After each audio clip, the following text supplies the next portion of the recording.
Hello everybody. Come join with us as we explore the hidden depths of math. We embark on this video to uncover the untold stories that shaped the world of math into what it is today. Join us as we unveil the knowledge of the Fibonacci sequence and the golden ratio. The Fibonacci sequence was developed by the Italian mathematician Leonardo Fibonacci in the 13th century. The sequence of numbers, starting with 0 and 1, is a steadily increasing series where each number is equal to the sum of the preceding two numbers. The numbers in the Fibonacci sequence don't equate to a specific formula. However, the numbers tend to have certain relationships with each other. For example, 0 plus 1 equals 1, 1 plus 1 equals 2, 1 plus 2 equals 3, 2 plus 3 equals 5, 3 plus 5 equals 8, 5 plus 8 equals 13, 8 plus 13 equals 21, and so on. The golden ratio, important to mathematicians, scientists, and naturalists for centuries, is derived from the Fibonacci sequence. The quotient between each successive pair of Fibonacci numbers in the sequence approximates 1.618, or its inverse 0.618.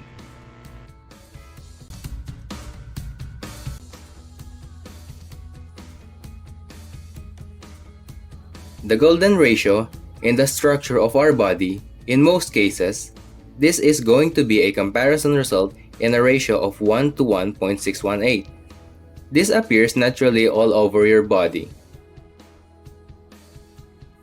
One example is, if the length of the hand has the value of 1, then the combined length of hand and forearm has the approximate value of 1.618. As you can see in the diagram, on a whole circle, it perfectly fits the whole human body accurately. Following the path of Fibonacci sequence in measurements, you can see we have one head, one heart, one trunk, two kidneys, eyes, ears, arms and legs of 3 parts each, fingers of 3 phalanxes, mane, min, and nail. Even in the structure of the whole human body, you can see how symmetrical and accurate the Fibonacci sequence is.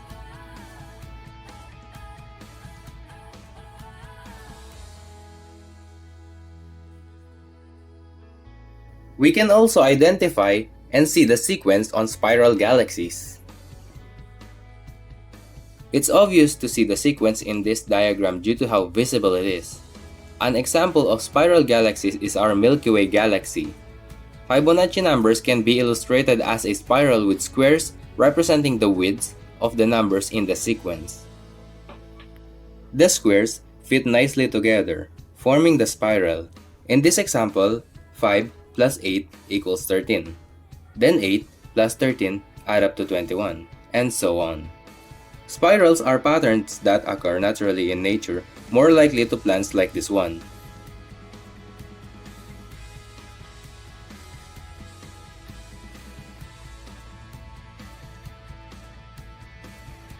The Fibonacci sequence is related to many features in biology and other branches of science. In this case, it describes the number of parents of male bees, also known as drones, that result from the haplodiploid sex-determining mechanism of fertilization.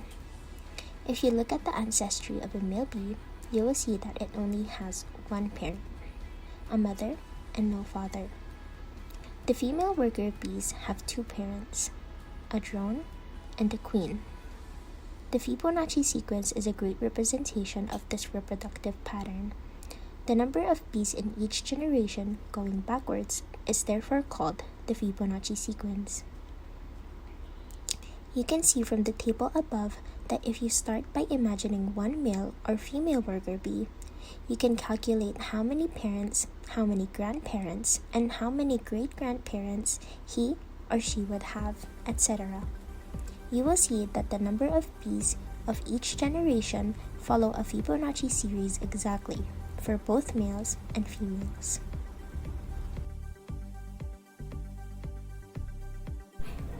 What is hurricane? It's an intense tropical storm that includes heavy rains and strong winds. The effects of golden ratio in hurricanes. As it can be seen in the eye of hurricanes, the golden ratio is very much present, as the pressure changes in central circle is formed. With changes in pressure and the speed of the wind, a spiral shape is created below and above the most central circle. The eye of the hurricane is very silent and considered the breaking point of the storm. After the eye hits you, you have wind hitting in the opposite direction. Your eye of the storm is like the 0 or 1 in Fibonacci sequence. As you go on in the counterclockwise spiral, you find it increasing at a consistent pattern. This pattern is much like the golden ratio. Moving on to this Mona Lisa picture. So how exactly did Leonardo da Vinci go about utilizing the golden spiral? First, he uses it to frame the woman in the painting. The spiral begins at her left wrist, then travels to the background of the image, which contrasts the beauty of her face. It then skims over her forehead and continues turning until it kisses her chin. It rises, going past the slight upper dimple. Lastly, it completes one rotation, which ends at the tip of her nose. When making eye contact with someone, the ideal place to look is actually their nose, as it centers the face. And with the Mona Lisa, once ease your focus, you immediately notices the eyes, her most remarkable feature that follows you everywhere you go. And that is it for our presentation of the Fibonacci sequence and the golden ratio. Thanks for watching everyone, and bye.